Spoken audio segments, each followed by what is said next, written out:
प्रिय छात्रों, मैं महेश चंद मीणा, सहचार्य भूगोल, बाबू शोभाराम राजकीय कला महाविद्यालय अलवर।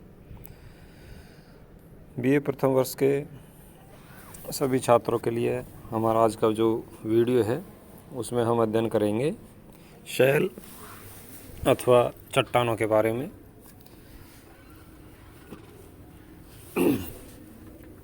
तो बच्चों, जो पृथ्वी का धरातल होता है और जिसके ऊपर समस्त जनजीवन पाया जाता है, पूरी जैविक जगत जहाँ पर पाया जाता है तथा जहाँ पर आर्थिक एवं मानवीय क्रियाएं संपन्न होती हैं, जो भी धरातल का ऊपरी भाग हमें दिखाई देता है, जिसके ऊपर हम रहते हैं, निवास करते हैं, अपनी समस्त आर्थिक क्रियाओं को हम संपन्न करते हैं, उस धरातल के ऊपरी भाग को भूपटल के नाम से जाना जाता है।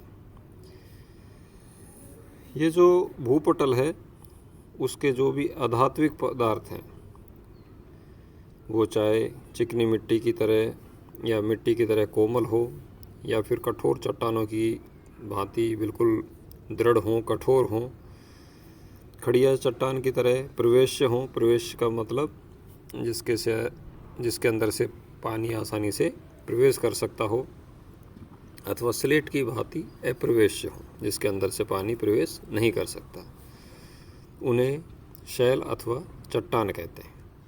तो चट्टानों का जो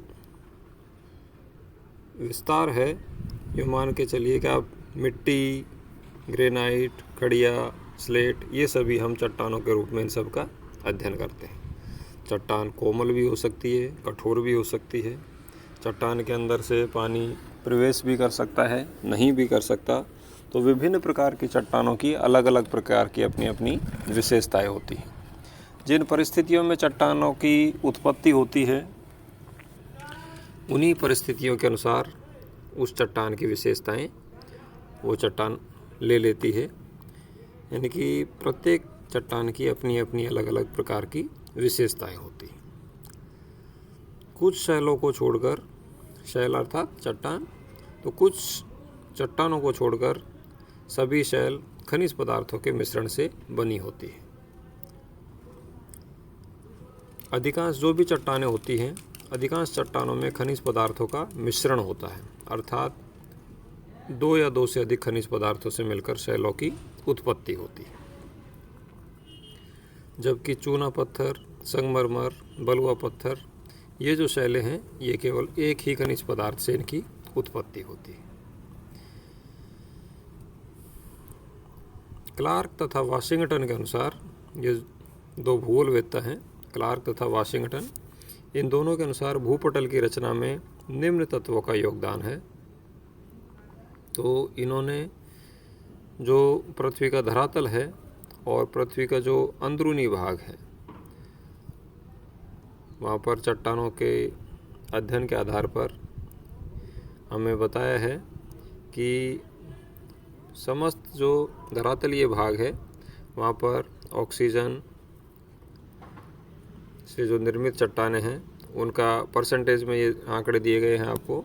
46.71, सिलिका से निर्मित जो चट्टानें हैं वो 27.69, एल्यूमिनियम से निर्मित चट्टानें हैं वो 8.07%, फेरस अथवा लोहा, ये जो Fe है वो फेरस अथवा लोहा, इससे निर्मित जो चट्टानें हैं वो 5.07%, कैल्शियम से निर्मित चट्टानें जो हैं वो 3.65, और सोडियम से निर्मित चट्टानें 2.75, मैग्नीशियम से निर्मित चट्टानें 2.08% पृथ्वी के भूपटल पर पाई जाती हैं। ये जो दो चित्र दिए गए हैं, इन दोनों चित्रों के माध्यम से हम प्रदर्शित करते हैं कि जो धरातल का भूपटल है, धरातल का जो ऊपरी भाग है, इस ऊपरी भाग में लगभग 75% चट्टानें अवसादी चट्टानें होती हैं, जबकि 25% चट्टानें गैर अवसादी चट्टानें होती हैं।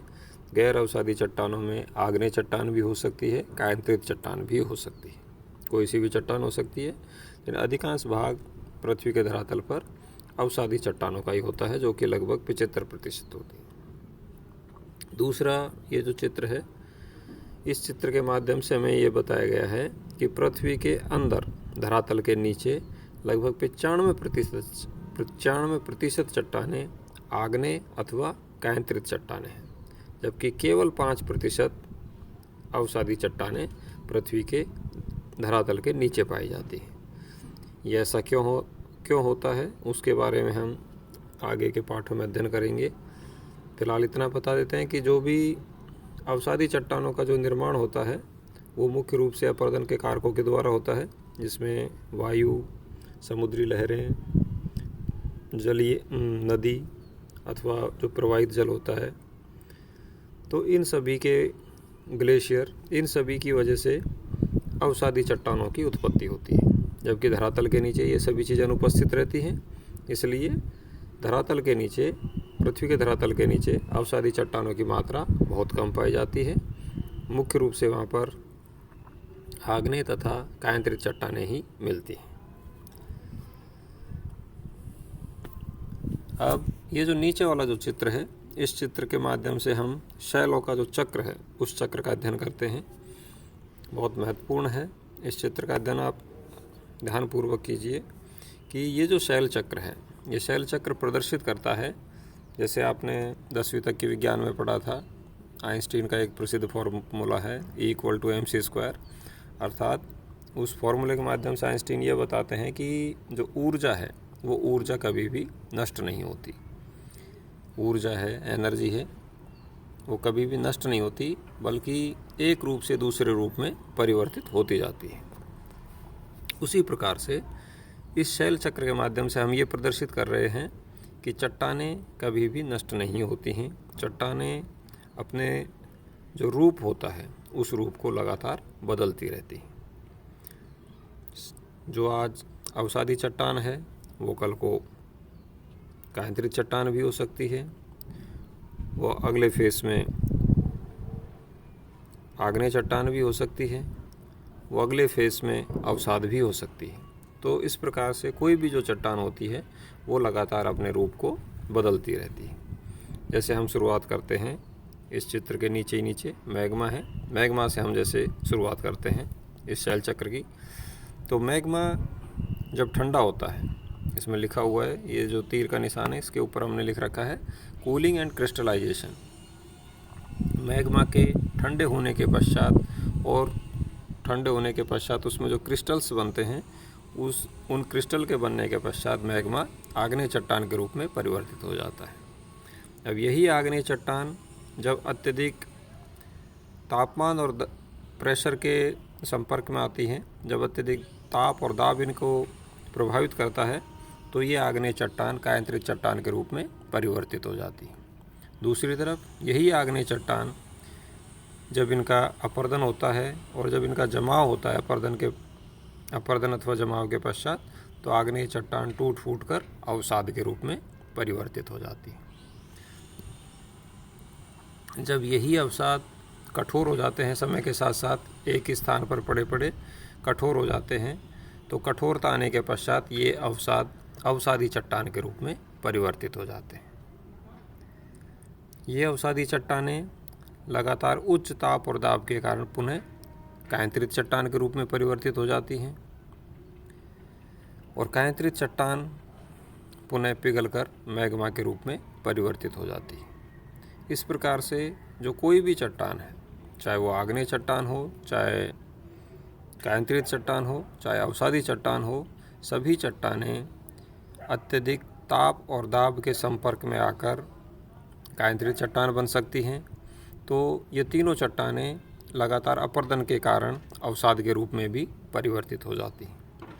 और जो मुख्य रूप से जहाँ से हम चट्टानों की जो उत्पत्ति होती है, या यूँ कहीं जहाँ से अधिकतर चट्टानों का जो उद्भव होता है वो मैग्मा से होता है।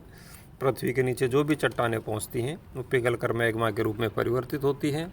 वहाँ से आग्नेय चट्टानों की उत्पत्ति होती है, उनके अपरदन से अवसादी चट्टान, और किसी भी चट्टान के संपर्क में जब अत्यधिक ताप और दाब आता है तो वो कायांतरित चट्टान के रूप में परिवर्तित हो जाती है।